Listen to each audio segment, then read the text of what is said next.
Hello बच्चों, let's read the question first. The question says among eukaryotes replication of DNA takes place in। तो बहुत ही easy question है। यहाँ पर हमसे पूछा गया है यूकैरियोट्स में replication of DNA हमें कौन से फेज में देखने को मिलता है। तो अगर हम बात कर रहे हैं सेल साइकिल की, सेल साइकिल बच्चों डिवाइडेड है into two phases which is your interphase and M phase यानी कि माइटोसिस फेज। अब M फेज में क्या होता है, न्यूक्लियस का डिवीजन,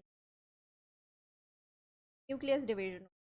तो न्यूक्लियस तब डिवाइड होगा जब हमारा सेल पूरी तरीके से प्रिपेयर होगा डिवीजन के लिए, या आपका डीएनए जो है वो पहले से डिवाइड हो चुका होगा, तब हम आपका न्यूक्लियस डिवीजन या कैरियोकाइनेसिस टेक प्लेस होगा। अब अगर मैं बात कर रही हूँ ऑप्शन, तो ऑप्शन में हमें पहले एम फेज दिया था, जहाँ की यहाँ पे लिखा हुआ है कि डीएनए रेप्लिकेशन गलत हो जाएगा। डीएनए रेप्लिकेशन जो है वो इंटरफेज में हो रहा है, इसका मतलब। अब इंटरफेज में देख लेते हैं। इंटरफेज में आपके पास कितनी फेजेस हैं, 3 फेजेस हैं, is your G1 S and G2 cap two phase. G1 में क्या होता है बच्चों, G1 में जो सेल होती है वो मेटाबॉलिकली एक्टिव होती है, मेटाबॉलिक एक्टिव, मेटाबॉलिकली एक्टिव होती है, कंटिन्यूसली ग्रो करती है, बट डिवाइड नहीं करती है, डिवाइड नहीं करती। पर वहीं अगर हम एस फेज की बात करें तो एस फेज में आपका डीएनए रेप्लिकेशन होता है, यानी कि डीएनए की अमाउंट डबल हो रही है।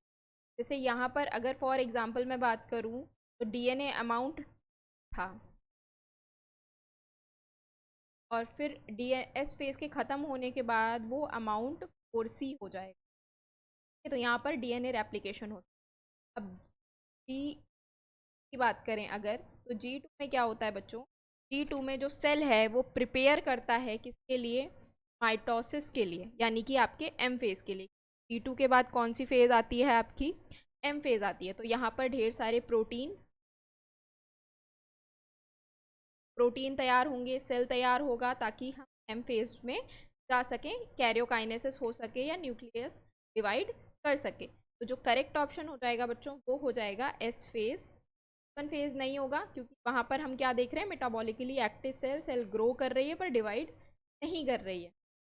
G2 नहीं होगा, G2 में प्रोटीन सिंथेसिस हो रही है, सेल प्रिपरेशन हो रही है, एम फेज होगा। करेक्ट ऑप्शन है आपका। होप आप लोगों को ये आया होगा बच्चों। Thank you, all the best.